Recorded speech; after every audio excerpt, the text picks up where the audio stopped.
Hello and thanks for joining us. Today's guest is one of our most celebrated and thought-provoking novelists, a storyteller who believes that fiction remains one of the last truly democratic spaces. She describes stories as a way of building bridges across cultures, deepening empathy and challenging polarisation. We're delighted to welcome the award-winning British-Turkish author Elif Shafak to the show. It's a pleasure to have you. It's a pleasure to be here. Thank you. Thank you so much. You've said that fiction is the antidote to our polarised and fractured world, that stories can create empathy across divides. At this time, when cultural, political and social rifts seem sharper than ever, how do you see your mission as a writer? Well, I think we're living in the age of angst. You know, East and West, young and old, so many people are feeling almost an existential anxiety right now. The only difference is some people hide their emotions more than others. That's the only difference. So there's a very deep anxiety, understandably. And it's not an easy world to live in. We're seeing more division, polarization, even violence. But my point is, if this age of angst becomes an age of apathy, I think it will be a much more dangerous world to live in. The moment we stop caring about each other, the moment we stop caring about the earth, the climate. So what fiction does, literature does, is it helps us to connect, it helps us to care, and I'm hoping that literature is the antidote to numbness in that sense. Well, Elif, you are the author of more than 20 books, translated into more than 55 languages. Your novel, 10 minutes, 38 seconds in this strange world, was shortlisted for the Booker Prize. You've been awarded the Chevalier de l'Ordre des Arts et des Lettres in France. You hold a PhD in political science, and you're a TED speaker whose talks have been viewed millions of times. Now, your latest novel is called There Are Rivers in the Sky. It's beautiful. It's being published in French by Flammarion. Can you describe it for us? Well, at first glance, this might look like an epic novel, epic in the sense that it does travel across countries and cultures and centuries. But for me, everything began with a drop of water. So the whole novel is built on a single raindrop. It's almost like a mystical question, you know, maybe the same question that William Blake asked about a grain of sand. Can we see a whole world in it? This is the story of three characters who seem to be very different at first glance. They live in different times or different places. And then two rivers, which are the River Thames in the UK and the River Tigris in the Middle East, and one ancient poem, which is the oldest piece of literature known in human history, and that's the Epic of Gilgamesh. So 3, 2, 1, and everything is connected via a drop of water. Well, let's talk about that, this aspect of nature. Against this backdrop of global water scarcity, rising sea levels and rivers that are being poisoned by illegal dumping, your novel does feel timely. What does water represent to you? We tend to forget that, but when we talk about climate crisis today, we are primarily talking about the story of water. And sometimes it feels like there's an abundance of water all around because, of course, sea levels are rising all around the world. In Europe, in particular, we have seen flash floods, sometimes heavy rainfall, and so on. But the irony is, amidst this abundance of water, there isn't enough water to drink. So there's a water scarcity at the heart of climate crisis. And I say this as a writer who comes from the Middle East. This is important because today, out of the most 10 water-stressed nations, 7 are in the Middle East and in North Africa. So what that means is our rivers are dying. Our rivers are drying up. This has massive consequences for everyone, but particularly for women, children, and the poor. And water reminds us that we are connected as fellow human beings.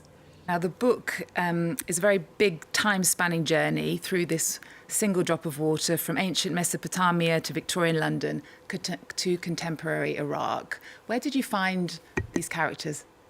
I love interdisciplinary thinking, interdisciplinary reading, and it breaks my heart that in today's world we are not encouraged to think in this way. We're not encouraged to celebrate multiplicity, multiplicity within, multiplicity in our thinking. So we're always pushed into boxes. But I think inspiration for me always comes from life and the curiosity for life. We have to keep that childish curiosity for life alive. There are so many layers in the book. The Yazidi people feature heavily, a persecuted minority in Iraq. They've got a real prominent place in the story. It includes harrowing scenes of families fleeing ISIS. Why was it important to you to focus on this community? It was very important for me because I always believe that if you happen to be a storyteller from a wounded democracy or a shattered democracy, you cannot be only a storyteller, you have to be a silence teller as well. We have to be interested in silences, you know, as writers. And literature has this ability to bring the periphery to the center, to make the invisible a bit more visible, and to rehumanize people who have been systematically dehumanized. This is at the core of literature because it is built on empathy, it's built on connections. So the Yazidis are one of the most persecuted, misunderstood, and maligned minorities in the Middle East, not just now, but throughout history. This is a culture that's mostly based on oral storytelling. That's how memory is transmitted. And the Yazidi lore talks about 72 massacres, date by date, keeping the memory. The 73rd one happened, of course, in front of the eyes of the world in 2014, when ISIS fanatics launched a genocide against this vulnerable community. But maybe not many people noticed at the time that the very first thing that the extremists did was to kill the water. They poisoned the wells, they poisoned the fountains, then they killed the elderly. In a community like the Yazidis, if you kill the elderly, you kill collective memory. If you kill collective memory, you kill collective identity.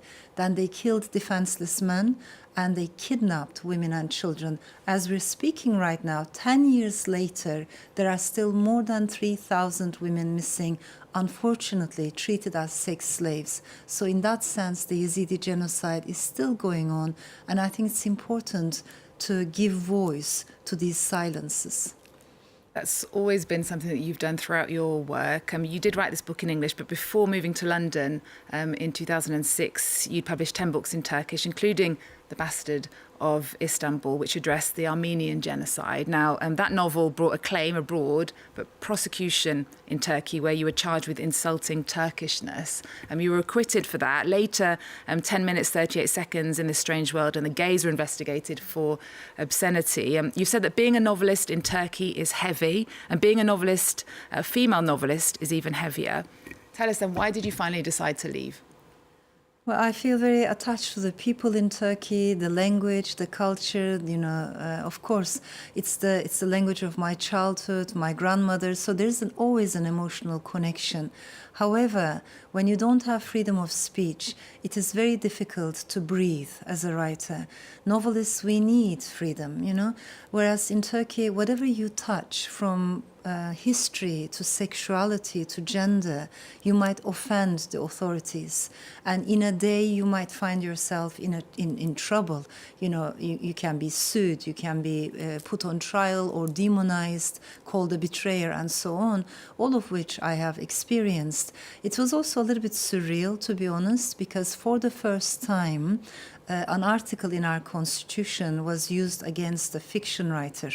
We have an article that protects Turkishness against insults, even though nobody quite knows what that means. But this was used against historians, journalists, but never before against a fiction writer, as a result of which my lawyer also had to defend those fictional characters. And during that time, there were groups on the streets spitting at my pictures, burning my pictures, burning EU flags, and so on. So it was a little bit unsettling for me. And after that, I felt the need to perhaps migrate. But that doesn't mean I don't feel attached to the people. I always feel that close love in my heart. But as a writer, I feel like I need freedom of speech. So you left almost 20 years ago, but there is a recent investigation in the past few weeks, last week, and a travel ban imposed on the members of a girl band called Manifest for alleged indecency in Turkey following a concert that they held in Istanbul. How do you see then today the tension between artistic freedom and public morality? There is a lot of tension, and that is not a coincidence. When countries start to slide backwards and when democracy is shattered, I think the very first rights that will be taken away will be women's rights and minority rights. This is true for every place. You know, history shows us this. So I find it very important that, particularly as women, we become more engaged and bigger defenders of democracy.